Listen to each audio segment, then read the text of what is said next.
हरे कृष्णा। तो कल हमने पहले अध्याय का 31वां श्लोक पढ़ा था। तो थोड़ा सा उसको रिकैप करते हैं। क्या उसमें मतलब टीचिंग्स क्या थी, क्या हमने सीखा था, अर्जुन का भाव क्या था। कौन बताना चाहेगा अर्जुन का भाव क्या था? यस माता जी बताइए। जनरली प्रभु जी, जो अर्जुन का भाव था वही हम सबका भाव होता है। हम कोई भी चीज खरीदते हैं, घर में नया एसी लेते हैं या नई गाड़ी लेते हैं, तो हमारा भाव यही रहता है कि हम शो ऑफ करें। तो अर्जुन भी यही चाहता था कि अगर वो युद्ध जीत भी गया तो वो जो शो ऑफ करना है, या ये कह लीजिए कि सुख भोगना है उस चीज का दूसरों को दिखा के, हम्म। वो नहीं भोग पाएगा। हम्म। तो उस सुख से वो वंचित रह जाएगा अगर वो युद्ध करता है और उसे उम्मीद है कि वो युद्ध जीत जाएगा, लेकिन उस युद्ध में उसके सारे परिजन मर जाएंगे। तो उसका भाव ये है कि वो सुख, जीत का जो सुख है, सब मर ही जाएंगे तो मैं किसके साथ बांटूंगा। मतलब वो एंजॉय करना चाहते थे। तो अर्जुन का भाव क्या था? एंजॉय करने वाला भाव था कि मैं एंजॉय कैसे करूंगा जब सब लोग मेरे साथ में, परिवार वाला कोई नहीं रहेगा, तो मैं एंजॉय कैसे करूंगा। और फिर हमने क्या उसमें हमने देखा था कि ऐसा कब होता है जब व्यक्ति देहात्म बुद्धि में होता है। वो अपने शरीर, अपने शरीर से संबंधित जो अ, व्यक्ति हैं उनसे ही अपना सुख की अपेक्षा करता है, और बाकी किसी से उसको कोई फर्क नहीं रहता। तो अपने मैं और मेरा मतलब प्रभुपाद जी बोलते हैं मम अहम ममेति, मैं और मेरा। तो मैं और मेरा से ही उसका जीवन चलता है। ठीक है। तो हम अभी आगे बढ़ते हैं। आज हम बाकी 4 रीजंस जो हैं उसको डिस्कस करेंगे। कल हमने एक पढ़ा था। ये चारों श्लोक प्रभुपाद जी ने साथ में लिखे हैं। तो अर्जुन अभी रीजन दे रहे हैं कि मेरे को युद्ध क्यों नहीं करना। तो पहला उन्होंने दिया, इस युद्ध में अपने ही स्वजनों का वध करने से ना तो मुझे कोई अच्छाई दिखती है, किसी प्रकार की विजय, ना तो मुझे उसमें कोई विजय या सुख की इच्छा चाहता हूँ। तो ये अपने तर्क दे रहे हैं भगवान को। उसके बाद आगे हम पढ़ते हैं। हरे कृष्णा। तो यहाँ लिखा है, किम न राजे न गोविंदा, किम भोगेर जीवे तेना वा, ये साम अर्थे कनिष्ठितम नो राज्यम भोगा शुकानि चा, ता इमे वस्थिता युद्धे प्रणाम त्वक्ता धनानि च, आचार्य पित्र पुत्र तथा एव च पितामह, मातुलः स्वसुरः पौत्रः स्वलः संबंधिनस्तथा एतान् न हतुम् इच्छामि गहनातो अपि मधुसूदना, अपि त्रिलोकस्य राजस्य हेतुः किं नु मही कृते, निहत्य धृतराष्ट्रान्नः का प्रीतिः सया जनार्दना।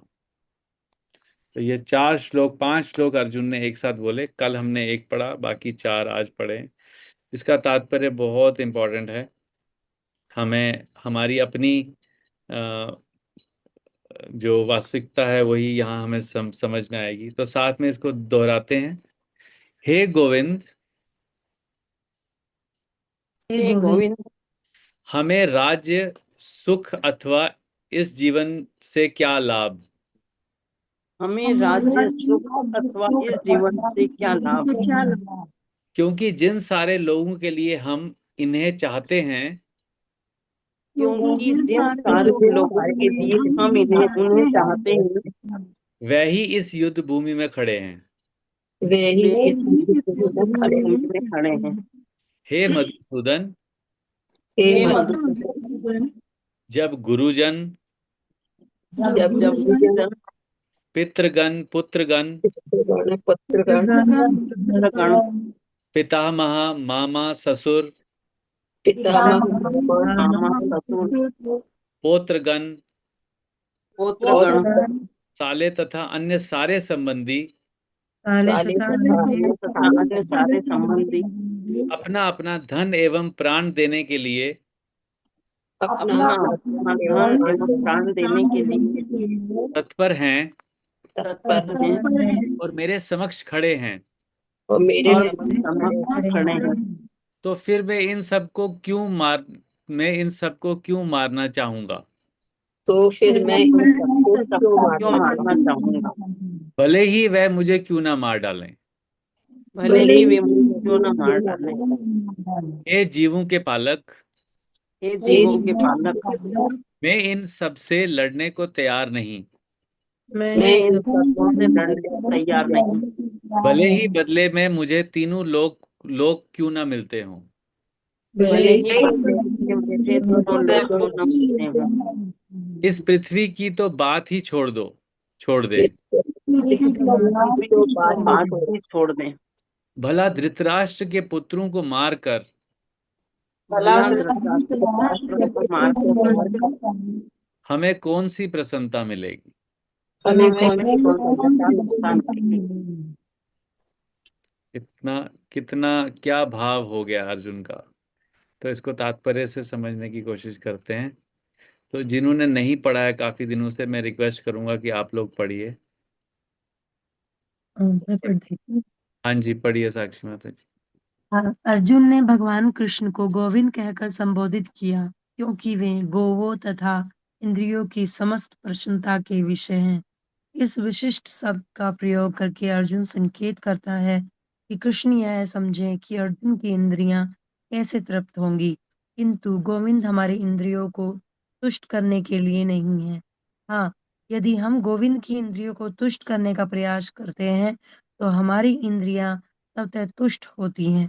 भौतिक दृष्टि से प्रत्येक व्यक्ति अपनी इंद्रियों को तुष्ट करना चाहता है और चाहता है कि ईश्वर उसके आज्ञा पालक की तरह काम करे, किंतु ईश्वर उनकी तृप्ति वही तक करते हैं जितनी की वे पात्र होते हैं, उस हद तक नहीं जितना वे चाहते हैं। किंतु जब कोई इसके विपरीत मार्ग ग्रहण करता है, अर्थात जब वह अपनी इंद्रियों की तृप्ति की चिंता न करके गोविंद की इंद्रियों की तुष्टि करने का प्रयास करता है, तो गोविंद की कृपा से जीव की सारी इच्छाएं पूर्ण हो जाती है। यहाँ पर जाति तथा कुटुंबियों के प्रति अर्जुन का प्रगाढ़ स्नेह आंशिक रूप से इन सब के प्रतीक उसकी स्वाभाविक करुणा के कारण है। अतः वह युद्ध करने के लिए तैयार नहीं है। हर व्यक्ति अपने वैभव का प्रदर्शन अपने मित्रों तथा परिजनों के समक्ष करना चाहता है, किंतु अर्जुन को भय है कि उसके सारे मित्र तथा परिजन युद्ध भूमि में मारे जाएंगे और वह विजय के बाद उसके उनके साथ अपने वैभव का उपयोग नहीं कर सकेगा। भौतिक जीवन का यह सामान्य लेखा जोखा है, किंतु आध्यात्मिक जीवन इसमें सर्वथा भिन्न होता है, क्योंकि भक्त भगवान की इच्छाओं की पूर्ति करना चाहता है। अतः भगवत इच्छा होने पर वह भगवान की सेवा के लिए सारे ऐश्वर्य स्वीकार कर सकता है, किंतु यदि भगवत इच्छा न हो तो वह एक पैसा भी ग्रहण नहीं करता। अर्जुन अपने संबंधियों को मारना नहीं चाह रहा था, और यदि उनको मारने की आवश्यकता हो तो अर्जुन की इच्छा थी कि कृष्ण स्वयं उनका वध करें। इस समय उसे यह पता नहीं है कि कृष्ण उन सबों को युद्ध भूमि में आने के पूर्व ही मार चुके हैं और अब उसे निमित्त मात्र बनना है। इसका उद्घाटन अगले अध्यायों में होगा। भगवान का असली भक्त होने के कारण अर्जुन अपने अत्याचारी बंधु बांधवों से प्रतिशोध नहीं लेना चाहता था, किंतु यह तो भगवान की योजना थी कि सबका वध हो। भगवत दत्तक दुष्टों से प्रतिशोध नहीं लेना चाहते थे, किंतु भगवान दुष्टों द्वारा भक्त के उत्पीड़न को सहन नहीं कर पाते। भगवान किसी व्यक्ति को अपनी इच्छा से अक्षमा कर सकते हैं, किंतु यदि कोई उनके भक्तों को हानि पहुंचाता है तो वे उसे क्षमा नहीं करते। इसीलिए भगवान इन दुराचारियों का वध करने के लिए उद्यत है, यद्यपि अर्जुन उन्हें क्षमा करना चाहता था। हम्म। ओम अज्ञानतिमिरन्धस्य ज्ञानञ्जनाशलाकया चक्षुरुन्मिलितं येन तस्मै श्रीगुरुवे गुरुवे नमः। श्रीचैतन्यमनोभीष्टं स्थापितं येन भूतले स्वयं रूपा कदा मह्यं ददाति स्वपदान्तिकं वन्देऽहं श्रीगुरो श्रीयुतापदकमलं श्रीगुरोन् वैष्णवांश्च श्रीरूपं साग्रजातां सहगण रघुनाथान्वितं तं सजीवं साद्वैतं सावधूतं परिजनसहितं कृष्णचैतन्यदेवं श्रीराधा कृष्णपादान् सहगण ललिता श्रीविशाखान्वितांश्च हे कृष्णा करुणा सिंधु दीनबंधु जगतपते गोपेश गोपिका कांत राधा कांत नमस्तुते तप्त कांचन गौरांगी राधे वृंदावनेश्वरी वृषभानुसुते देवी प्रणमामि हरिप्रिये वाञ्छाकल्पतरुभ्यश्च कृपा सिन्धुभ्येव च पतितानां पावनेभ्यो वैष्णवेभ्यो नमो नमः श्रीकृष्ण चैतन्य प्रभु नित्यानंद श्री अद्वैत गदाधर शिवासादि गौर भक्तवृंद हरे कृष्णा कृष्णा कृष्णा हरे हरे हरे राम राम राम हरे हरे नमः ओं विष्णु पादाय कृष्ण पृष्ठाय भूतले श्रीमते भक्ति वेदांत स्वामी निति नामिने नमस्ते सरस्वते देवे गौरवाणी प्रचारिणे निर्विशेष शून्यवादी पाश्चात्य देशतारिणे शिला प्रभुपाद की जय गुरुदेव। हाँ जी, तो क्या क्या समझ आता है यहाँ? अर्जुन का क्या हाल है अभी? आप लोग सब लोग अनम्यूट कर सकते हैं और अपने विचार शेयर कर सकते हैं। क्या समझ आता है? हरे कृष्णा सभी को। जी हाँ जी। प्रभु जी, इसमें तो यही बताया जा रहा है कि जो बिंदु माता जी ने बताया कि अर्जुन का भाव है कि जिनके लिए मैं युद्ध जीतना चाहता हूँ, लड़ना चाहता हूँ, ये सारे तो विपक्ष में हैं और ये सारे मारे जाएंगे, फिर मैं युद्ध जीत के भी क्या करूंगा, किसके लिए जीतूंगा मैं। तो जब युद्ध या जब युद्ध की बात छड़ी छुड़ी स्टार्ट हुई थी, छड़ी थी, तो किस कारण पे युद्ध लड़ा जाना था? मतलब कारण क्या ये था? राज्य जो इन्होंने, ये कौरवों ने राज्य हासिल कर लिया था। हाँ, तो वो कारण अभी अर्जुन को भूल गया, है ना? तो इस ये वो जो असली कारण था युद्ध का कि एक क्षत्रिय है, क्षत्रिय को राज्य चाहिए। उसने बोला कि अब मैं भीख तो मांग नहीं सकता। शुरू में उस मतलब अर्जुन का भाव कैसा था? कितने गुस्से में भीम, अर्जुन, सब लोग कितने गुस्से में, नहीं हमें तो इससे युद्ध करना ही करना है। और अब एकदम से कैसा हो गया? ये विचार, इस ऐसे विचार परिवर्तन का कारण क्या है? भगवान उसकी परीक्षा लेना चाह रहे थे, देखना चाह रहे थे। हाँ, ऐसा भी बोल सकते हैं कि उसका उसको मोह ने घेर लिया। जो उसके परिवार के सगे संबंधी हैं, जैसे यहाँ लिखा है, गुरुजन, पितृगण, पुत्रगण, पितामह, मामा, ससुर, पौत्रगण, साले तथा अन्य संबंधी, तो सामने खड़े आ गए, सब खड़े हो गए। तो उससे क्या हो गया? उसके अंदर मोह मोह जागृत हो गया, मैं और मेरा। तो उससे उसकी बुद्धि क्या है? विस्मृत हो गई। मतलब उसको समझ नहीं आ रहा है अभी कि मेरे लिए क्या सही है और क्या गलत है। तो हमारी स्थिति, आपको लगता है कि इसी तरीके की होती है कि हम, है ना, हम अपने डिसीजंस, हम अपने फैसले जो हैं लाइफ के, कि कहाँ क्या करना चाहिए, अगर तो हम अटैच्ड होके फैसले लेते हैं, तो वो कहीं ना कहीं हमारी इंटेलिजेंस उसमें यूज नहीं होती। और जब हम अनासक्त होके जीवन के फैसले लेते हैं, तो वो सही फैसले, आगे जाके उनका परिणाम सही होता है। हम्म। तो यहाँ पर मैं अभी प्रभुपाद जी का लेक्चर सुन रहा था, जो 1.32 वर्ष, मतलब चारों वर्ष एक साथ हैं। तो प्रभुपाद जी बहुत अच्छे तरीके से कहाँ से शुरू किया उन्होंने। अभी अपने पास शायद 10 मिनट का टाइम है, 10 12 15 मिनट का, तो मैं शेयर करना चाहता हूँ आपके साथ। तो बोलते हैं कि जैसे अर्जुन जो है वो यहाँ पर इंद्रिय तृप्ति के बारे में सोच रहा है, अपनी इंद्रिय तृप्ति के बारे में। और यही प्रभुपाद जी ने शुरू में लिखा है कि भगवान को गोविंद कहकर संबोधित किया क्योंकि वह गौओं तथा इंद्रियों की समस्त प्रसन्नता के विषय हैं। तो भगवान कृष्ण गोविंद मतलब जिस जो गौओं और इंद्रियों को आनंद प्रदान करते हैं।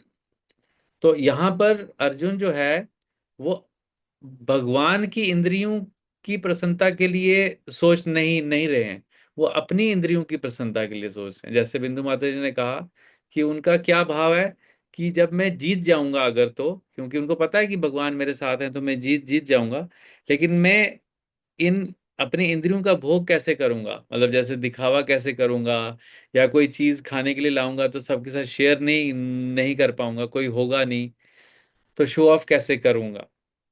तो इस विशिष्ट कि अर्जुन की इंद्रियां कैसे तृप्त होंगी। तो यहाँ पर भगवान ये समझ गए थे कि अर्जुन जो है वो मेरी इंद्रियों को तृप्त करने के बदले अब अपनी इंद्रियों के बारे में सोचना शुरू कर दिया। तो यहाँ प्रभुपाद जी ने लिखा है किंतु गोविंद हमारी इंद्रियों की तुष्टि करने से के लिए नहीं है। तो भगवान जो है वो हमारे ऑर्डर सप्लायर नहीं है। यहाँ प्रभुपाद जी ने लिखा है कि भगवान हमारे, ये नहीं है कि हम उनके पास गए, मंदिर में सुबह गए या हफ्ते में गए और उनसे लिस्ट एक बार बना के ले गए, भगवान ये चाहिए ये चाहिए, जॉब नहीं लग रही है, वो बच्चों की पढ़ाई ठीक से हो जाए, उस बड़ी है तो उसकी शादी हो जाए, उसकी जॉब लग जाए, उसको बच्चा नहीं हम ये सारी लिस्ट लेके जाते हैं ना लोग। तो वो क्या हो गया कि आज्ञा पालक की तरह काम करें, मतलब हम भगवान को ऑर्डर दें और भगवान हमारे ऑर्डर को पूरा करें, मतलब एज ए रिक्वेस्ट हम करें, लेकिन वो असली में हम लोग ऑर्डर ही करते हैं। किंतु ईश्वर उनकी तृप्ति वहीं तक करते हैं जितनी के वे पात्र होते हैं। तो जितना हमारा पुण्य कर्म होता है उसी के अकॉर्डिंगली हमको हमारी इंद्रियों की तृप्ति होती है, ना उससे ज्यादा होती है ना। तो प्रभुपाद जी बता रहे थे कि हर व्यक्ति जो है वो 3 गुणों के अधीन है।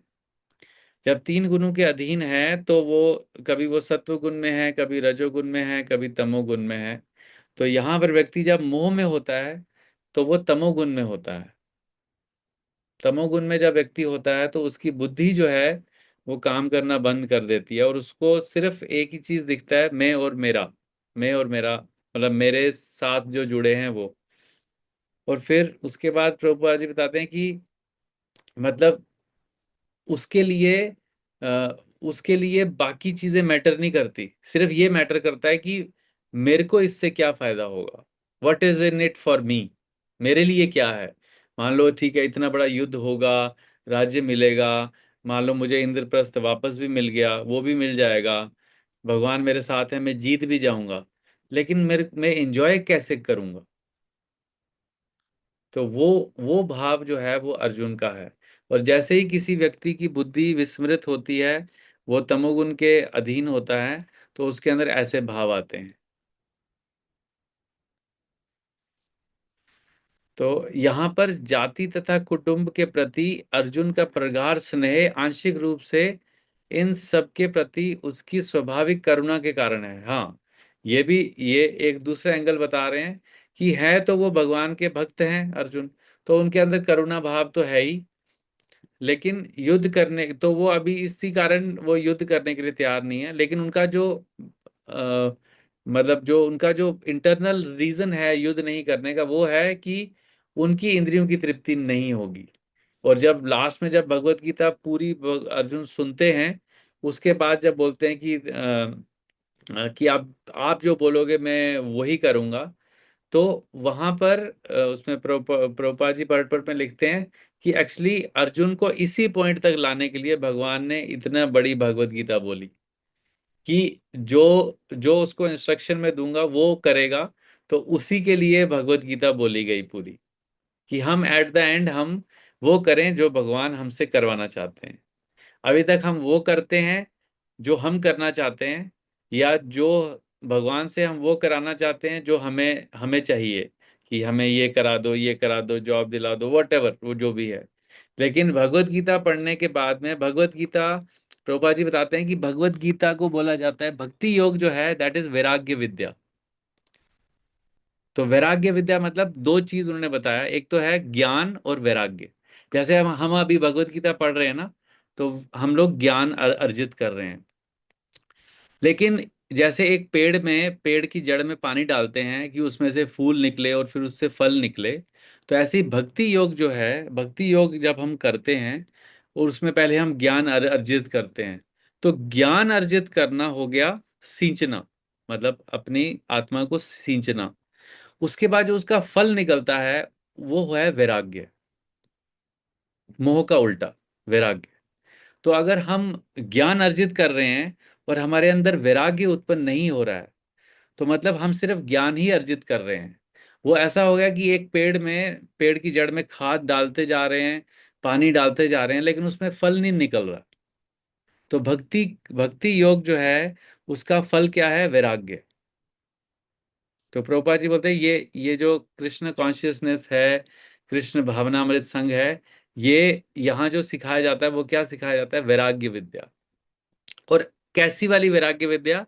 ऐसे नहीं कि एकदम, जैसे वैराग्य विद्या कैसी, जैसी जल और तेल है ना, पानी और तेल जो है, जब हम उसको एक गिलास में डालते हैं तो वो एक दूसरे से कभी मिक्स नहीं होते हैं, लेकिन एक साथ रहते हैं उसमें।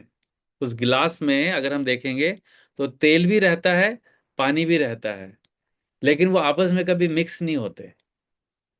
तो इसी तरीके से जो हम अपने जीवन में भी अपने परिवार के साथ रह सकते हैं, और रहते हुए भी हम ऐसे परिवार के साथ रह सकते हैं जैसे तेल और पानी एक साथ में रहता है, एक ग्लास में रहता है, कि हम रहते भी हैं एक साथ, लेकिन हमारा जो अटैचमेंट है वो भगवान के साथ है। और अगर हमारे परिवार के लोग हैं, उनके साथ भी जो अटैचमेंट है वो भी भगवान के थ्रू है, कि वो भी भगवान का अंश है, इसलिए मैं उनके साथ अटैच्ड हूँ। ना कि वो मेरे शरीर के साथ अटैचमेंट जो हो गया वो मोह है। और जो जब हम वैराग्य विद्या से सीखते हैं कि हमें दूसरे के साथ संबंध कैसे रखना है, जैसे हमारा ये छोटा सा परिवार है ना अभी, तो यहाँ पे बहुत कम है कि किसी का कोई शारीरिक संबंध है ना। लेकिन तब भी हम लोग, we act like a family. जैसे अभी 14 तारीख को जो जो डिवोटीज यहाँ घर में आए, तो इट वाज लाइक फैमिली। मुझे तो ये भी नहीं पता था कि प्रसाद नीचे कौन वितरण कर रहा है। नीचे सारे डिवोटी, क्योंकि ऊपर में आ गया था तो महाराज जी ऊपर आए थे, तो मेरे को ऊपर आना पड़ा थोड़ी देर के लिए। फिर मैं नीचे ऊपर जा रहा था, तो यहाँ पे हम बॉडली रिलेशन, बॉडली लेवल पे कनेक्ट पे अटैच नहीं है। बट हम क्यों अटैच हैं? हम एक दूसरे से अटैच हैं क्योंकि हम, हमारे लाइफ का सेंटर क्या है? भगवान की teachings. That is the only reason for us to be connected. तो जैसे प्रभुपाद जी और उन्होंने बताया कि जैसे बहुत सारे पुरुष हैं, बहुत सारी लेडीज हैं, है ना। लेकिन एक व्यक्ति की जब शादी होती है, तो क्योंकि उस व्यक्ति का, उन दोनों का आपस में शारीरिक संबंध उत्पन्न होता है, उसके कारण उसके अंदर मोह या अटैचमेंट जागृत होती है। तो ये शारीरिक स्तर पे जो जो अटैचमेंट होती है, यही पूरी हमारी जो इकोनॉमिक डेवलपमेंट है उसका कारण ही यही यही है। वो एग्जाम्पल बता रहे थे, जैसे किसी कंपनी में किसी बड़ी पोस्ट में अगर किसी बंदे को हायर करना होता है, तो उसके लिए एक क्राइटेरिया होता है कि क्या इसकी फैमिली है या नहीं है। उसका कारण ये बताते हैं प्रभुपाद जी कि अगर किसी व्यक्ति की फैमिली नहीं है, तो उसके लिए काम करना, इतना जॉब करना, सुबह 10 घंटे 12 घंटे काम करना, उसका कोई, देर इज नो पर्पज। उस व्यक्ति के लिए पर्पज नहीं है काम करना। लेकिन अगर किसी की फैमिली है, तो ही और शी इज बाउंड, शी तो अभी आ गया, पहले उस टाइम पे सिर्फ ही था, तो ही और she is bound to do that. तो इसलिए वो ऐसे व्यक्ति को लेते हैं जहां पे बहुत ही, मतलब बहुत ही डिमांडिंग काम होता है। वहां पे ऐसे व्यक्ति को ले जाता है कि हाँ, इसका परिवार होना चाहिए, क्योंकि परिवार होगा तो परिवार के साथ अटैचमेंट होगी। उस अटैचमेंट को, उस नीड्स को फुलफिल करने के लिए वो व्यक्ति काम करेगा, ज्यादा भी करेगा। और हम देखते भी हैं, है ना, कि मतलब जो लोग बहुत ज्यादा फैमिली से अटैच होते हैं वो अपने जॉब से भी बहुत ज्यादा अटैच होते हैं। तो ये कारण यहाँ पर समझ आता है। तो ये जो हमारा ये जो हृदय ग्रंथि है, जो हमारे हृदय जो बॉडीली फिजिकल अटैचमेंट्स, जो ये ग्रंथि उत्पन्न होती है ना, गांठ बनती है, गांठ बन जाती है एक।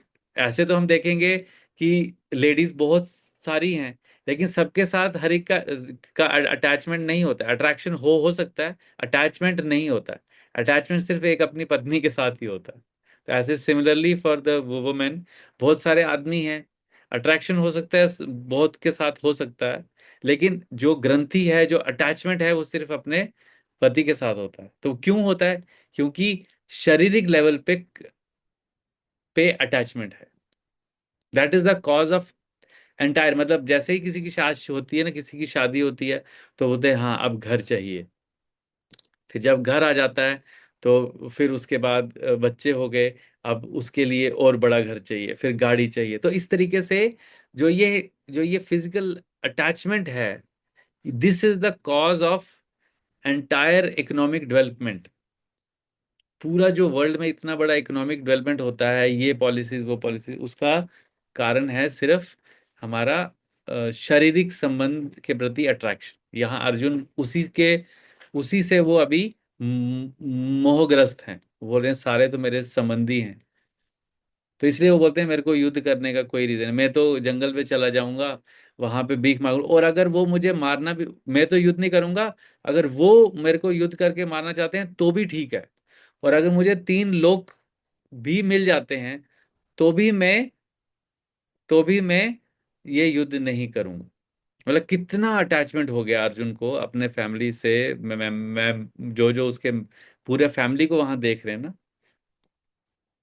तो फिर आगे प्रभुपाद जी बताते हैं कि इस अटैचमेंट से निकलने का एक ही उपाय है। वो है हरेर नाम हरेर नाम एव केवलम, कलु नास्तेव नास्तेव नास्तेव गतिरन्यथा। तो जब जब हम हरि का नाम लेते हैं, भगवान का नाम जब करते हैं, तो हमारे अंदर से जो ये अटैचमेंट है ये कम होती है धीरे धीरे। मतलब हम अपना घर परिवार छोड़ते नहीं है, लेकिन जैसे तेल और पानी का मैंने एग्जांपल दिया ना, एक साथ रहते हुए भी अलग होते हैं लेकिन साथ में भी होते हैं। तो वो हमारे अंदर डिटैचमेंट आती है। और जब डिटैचमेंट आती है तो कहीं अटैचमेंट भी आती है। तो भगवान के प्रति अटैचमेंट बढ़ती है और बाकी शारीरिक संबंधियों के प्रति अटैचमेंट घटती है। तो उस तरीके से हमारे अंदर प्यूरिफिकेशन होता है। तो यहाँ पर ये टीचिंग हम इस श्लोका से ले सकते हैं कि मतलब कि हमारे हमारे को कहाँ अटैचमेंट को बढ़ाना है और कहाँ अटैचमेंट को कम करना है। Any questions, comments?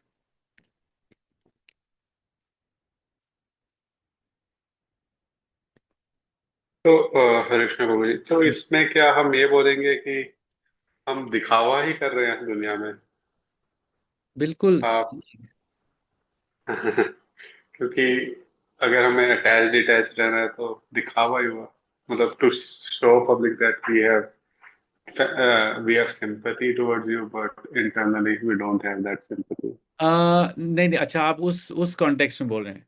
नहीं, दिखावा नहीं करना है, क्योंकि अगर हम भगवान को सेंटर मान के, जब आप संडे को आए थे लास्ट टू लास्ट टाइम, तो हमने एक फोटो देखा था भगवत गीता में, जिसके अंदर जो सेल्फ रियलाइज पर्सन है उसको हर एक, जैसे आपने प्रहलाद वाली मूवी अगर देखी होगी, नहीं, लेकिन भगवत गीता में है कि उसमें उसको जो एक तत्वदर्शी व्यक्ति है, सेल्फ रियलाइज पर्सन है, उसको हर एक में परमात्मा रूप में भगवान दिखते हैं। तो वो अपने परिवार वालों को भी भगवान का अंश मानता है, और उनके साथ, उसके साथ, हर परिवार के व्यक्ति के साथ उसका अटैचमेंट, अब ये नहीं है कि ये मेरा पति है, ये मेरी पत्नी है। अटैचमेंट है लेकिन शारीरिक लेवल पे नहीं है, आध्यात्मिक लेवल पे है कि ये भी भगवान के अंश हैं, और भगवान ने इनको मेरे साथ या मुझे इनकी सेवा के लिए यहाँ पे लगाया। अटैचमेंट, देखो अटैचमेंट है, लेकिन अटैचमेंट का जो रीजन है वो बदल जाता है।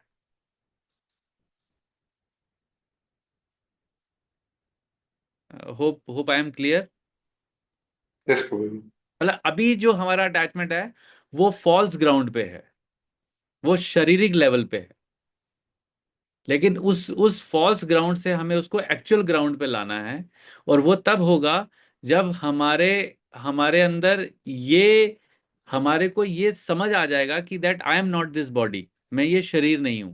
अभी तक हम ये समझते हैं कि मैं ये शरीर हूं, और इस शरीर के साथ कनेक्टेड लोग जो हैं वो मेरे हैं, और जो इस शरीर के साथ कनेक्टेड नहीं है वो मेरे नहीं है।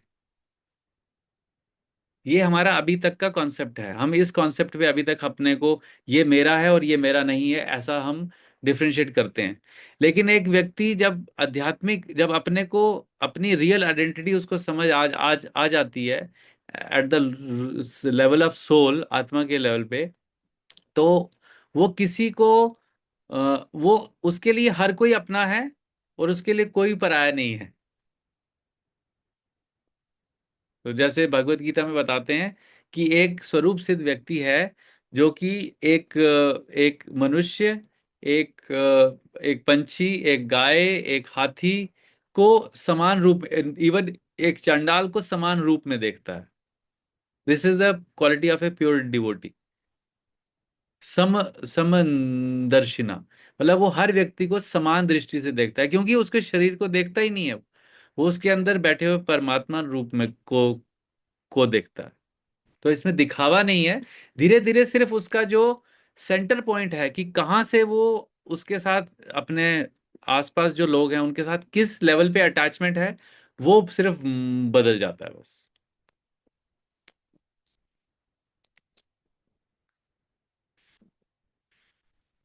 और कोई किसी का कोई क्लैरिफिकेशन?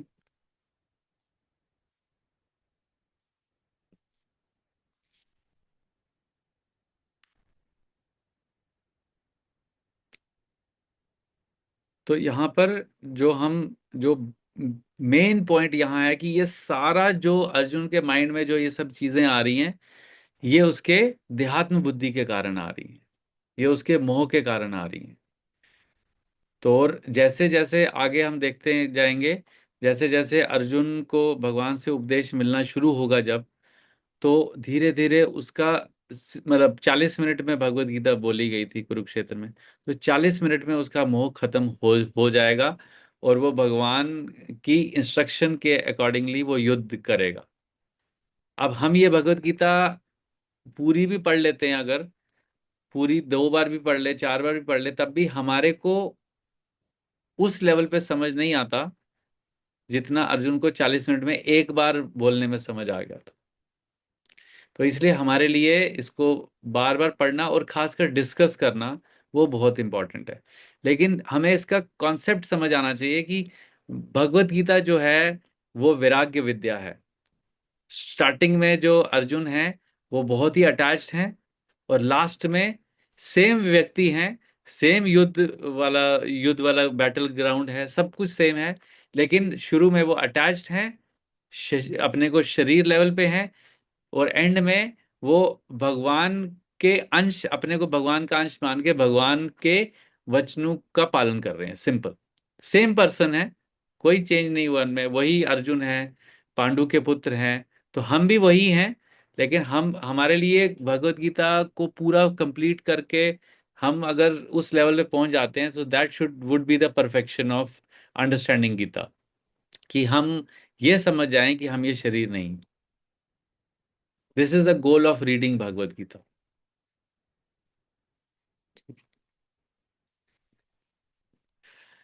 ठीक है, और कोई किसी का पॉइंट है तो हम डिस्कस कर सकते हैं, अदरवाइज आई थिंक 40 हो चुका है, 7:40।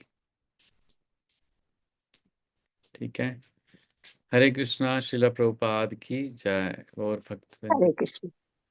हरे कृष्णा।